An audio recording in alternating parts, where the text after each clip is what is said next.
Anda kembali pemirsa dalam segmen Market Pulse bersama dengan Pak Fendi Susianto, CEO dari PT Elkoran Vidi Indonesia Investama.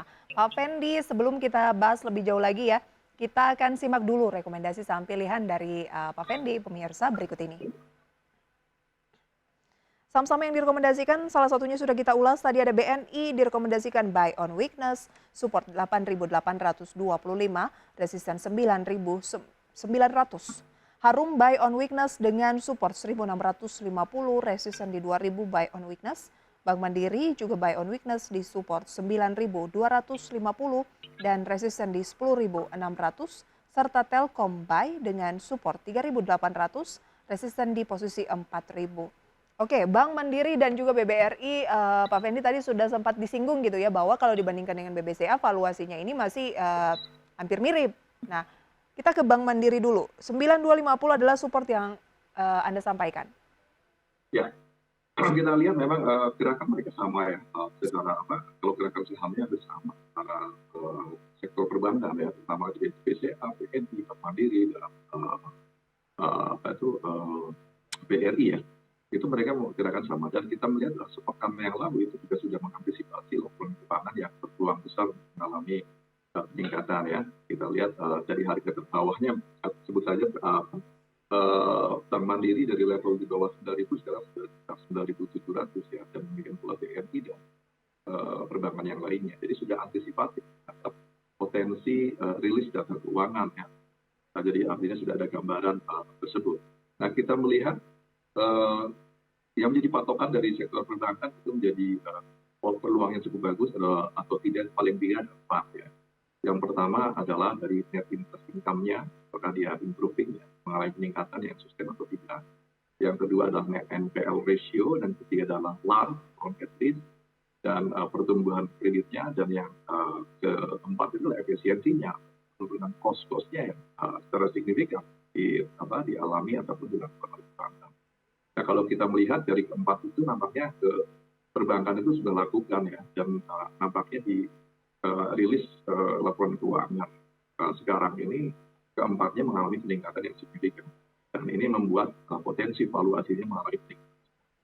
Jadi ada support level Bank Mandiri ada di level cukup menarik, dan buy on weakness pada level tersebut menurut saya akan atraktif karena valuasi juga pada kisaran sekitar 12 ribuan ini dengan potensi yang ada di rilis sekarang.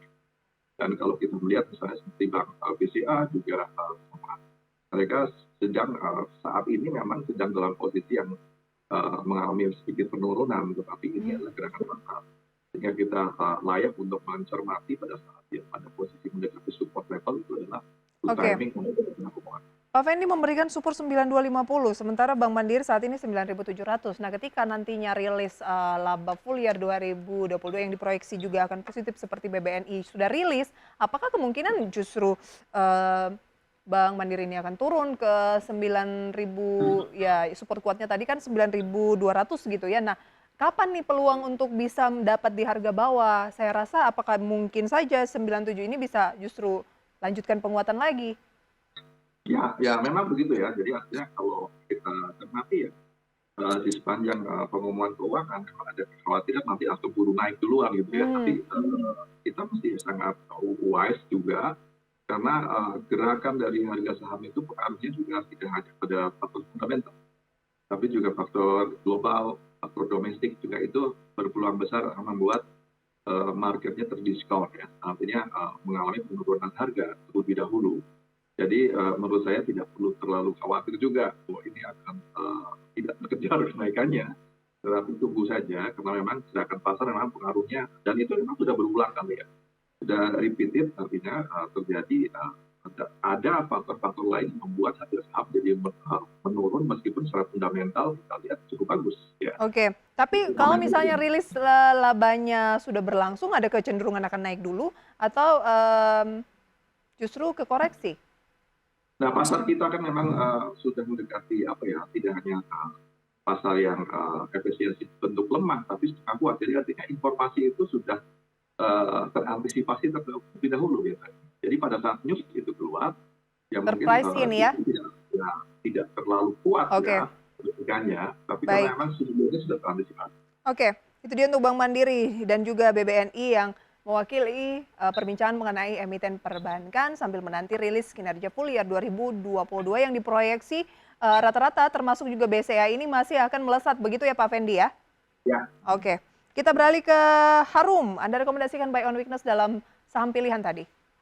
ya kita melihat ini gerakannya cukup atraktif, menarik secara teknikal ya untuk melihat. Dan kalau secara valuasi pun masih menarik. Sekarang pada kisaran harga 1.725. Kemudian kalau valuasi kami pada kisaran sekitar 2.000 ya. Jadi masih ada potensial upside mungkin sekitar 300 perakan atau 210 perak. Ini juga dalam posisi uptrend sehingga pada saat berpeluang besar mengalami pelemahan itu juga cukup bagus untuk melakukan akumulasi. Tapi kalau kita melihat ini lebih ke arah untuk peluang-peluang trading ya. Jangka Untuk pendek yang ya? betul ya. Baik, ini adalah trading jangka pendek, trennya sedang naik, tapi ada baiknya bagi yang belum punya untuk beli lagi di harga bawah dengan support kuat 1650 ya untuk jangka pendek ya. Ya, betul. Ada peluang kenaikan di level psikologis 2000. Telkom ini bukan buy on weakness tapi langsung kalau data saya ini buy ya Pak Fendi ya. Ya. Karena kalau kita melihat memang sudah mengalami penurunan dalam waktu sepekan ini ya dari level 4.200-an sekarang pada level 3.800 dan support kuat di Telkom adalah di 38 atau 3.800 dan sekarang sudah sangat dekat 38. Betul. Ya. Jadi kalau kita amati mendekati itu ya kalau saya merekomendasikan untuk buy di level-level sekarang ya 38 ini gitu ya. Karena support level sudah sangat dekat di 38. Dan kita lihat peluangnya secara valuasi juga Telkom ini masih aktif ya dengan valuasi di kisaran 4.500. Dengan harga sekarang tentu saja potensi upside-nya sudah tinggi. Apalagi sudah alami koreksi ya dalam waktu sepekan ini. Tapi kita tetap harus waspada kan Pak Fendi kalau ternyata 38 ini berhasil jebol ke bawah, kira-kira support selanjutnya di posisi berapa?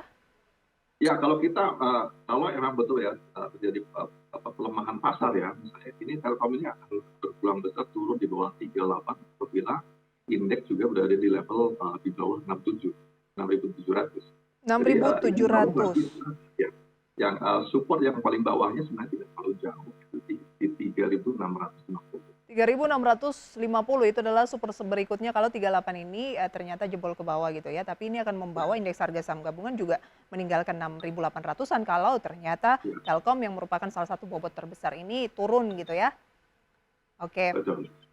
Resistannya Pak Fendi adalah di posisi 4.000 ya. Level psikologis dulu ya 4.000. Kalau ini berhasil tercapai baru kita bisa berbicara berapa target selanjutnya untuk saham Telkom ya. Oke, ada saham BBNI, Harum, BMRI, dan juga Telkom yang sudah kita ulas sebagai rekomendasi dari PT Elkoran Vidi Indonesia Investama kali ini. Sebelum kita masuk ke ulasan IHSG, karena susah 2 menit lagi nih Pak Fendi. Skenarionya saat ini kira-kira akan gimana? Kira-kira akan menguatkah? Karena kemarin bisa dikatakan ya cenderung meskipun turun ya cenderung agak stagnan. Ya, kalau kita melihat si IHSG sudah di teritori yang sedikit short term consolidation ya. Kalau kita lihat pengaruh global itu kan juga sudah mulai stop ya. Kita lihat Dow Jones juga semalam kenaikannya sangat tipis sekali 0,03%. Dan informasi global juga tidak sederas ataupun tidak terlalu menekan seperti pada bulan-bulan yang lalu. Bahkan agresivitas dari kenaikan suku bunga The Fed nampaknya mulai berkurang ya. Dan di bulan Februari pertemuan ini nampaknya akan berkurang besar terjadi seperti itu. Jadi kita bisa melihat juga signalnya di rupiah juga yang mengalami penguatan very signifikan di bawah level 15.000 dan ini peluangnya juga bisa untuk jangka pendek. Jadi kecenderungannya positif Pak Fendi? Kecenderungannya dengan indikator tersebut, dengan kita melihat dari yield bond dan rupiah nampaknya positif. Tapi harusnya positif ya? Tapi terbatas, tidak akan terlalu lihat karena ada short term consolidation ya.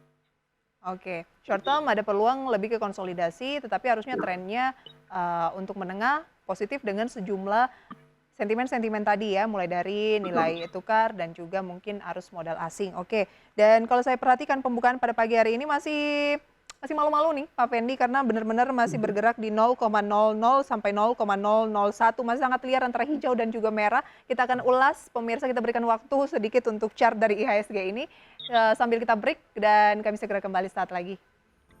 Terima kasih pemirsa, Anda kembali bersama kami dalam segmen Market Plus dan waktu sudah menunjukkan pukul 9 lebih 2 menit di mana pembukaan perdagangan di hari Kamis ini 26 Januari sudah dimulai dan datanya akan kami hadirkan berikut ini. Pemirsa, di mana indeks harga saham gabungan bergerak melemah 0,07%, 6.824 dan ini tentunya terus mengalami perubahan seiring dengan waktu yang berjalan. Jakarta Islamic Index turun 0,24%, LQ45 juga turun tipis 0,01%. Semua indeks utama mendukung pelemahan dari IHSG.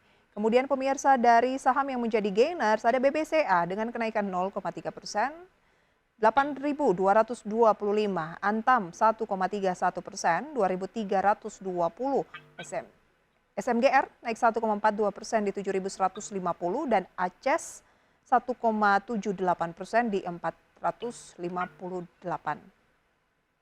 Losers pemirsa adalah Bumi turun 0,63%, GoTo 1,71%, BSBK turun pemirsa ya sekitar tampaknya ini 6,9% ya, dan Adaro turun 3,51%. Oke, demikian pemirsa review singkat pembukaan perdagangan pada pagi hari ini.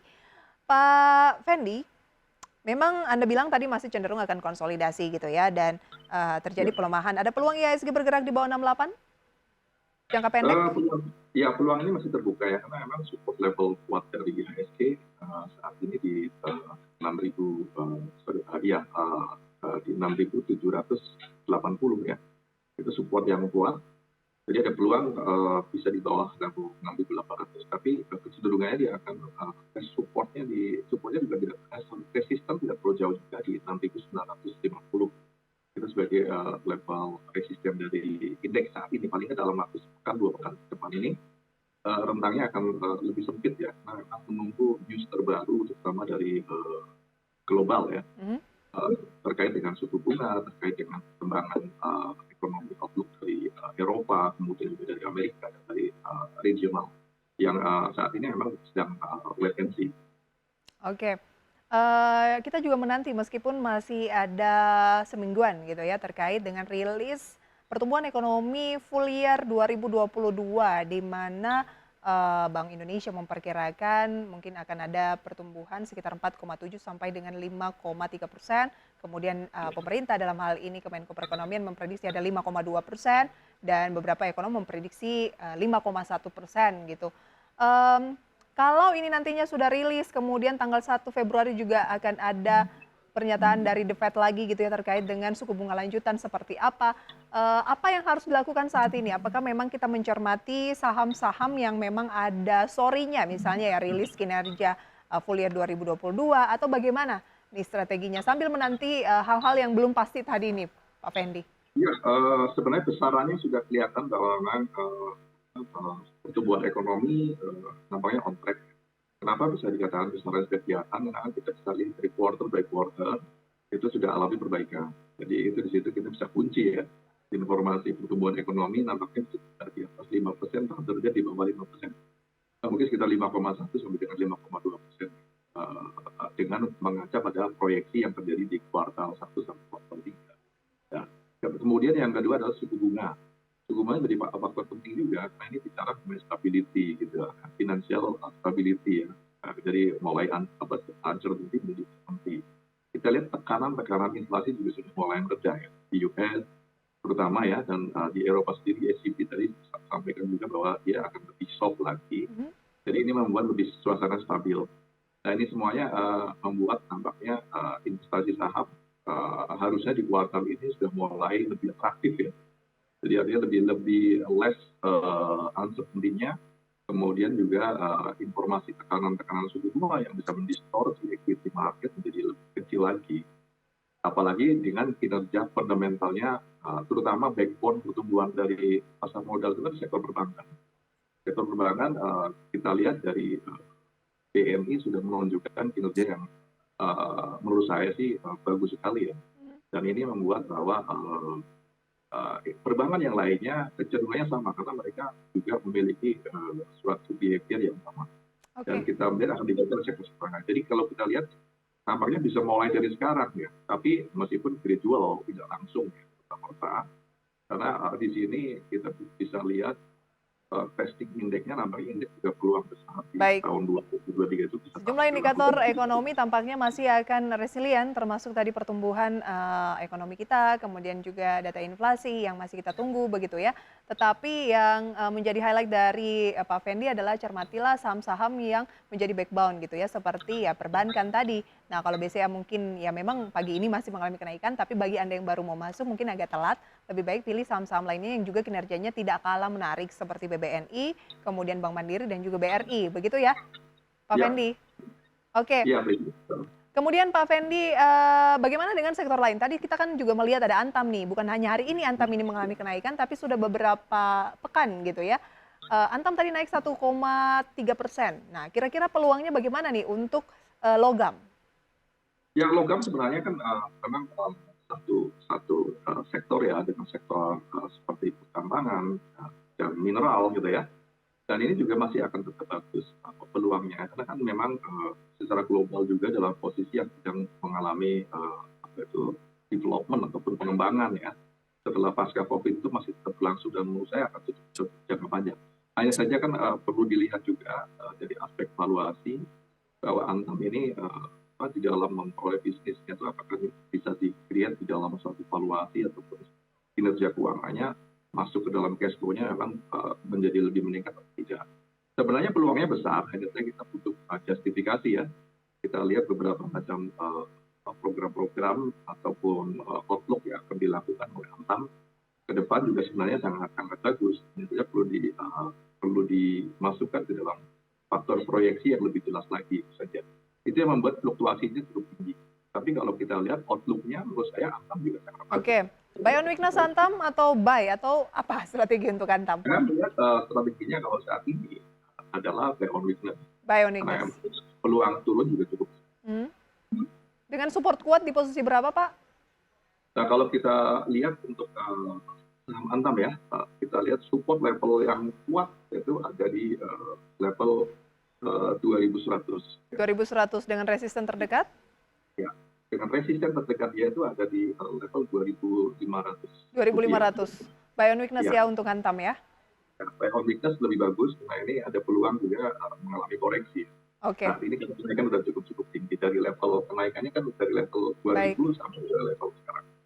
Oke, dan informasi ini menutup perjumpaan kita dalam segmen Market Buzz kali ini. Pak Fendi, terima kasih untuk sharing informasinya. Semoga bisa menjadi referensi sumber informasi untuk pemirsa IDX Channel dimanapun berada. Sukses selalu untuk Pak Fendi. Selamat pagi. Terima kasih pagi.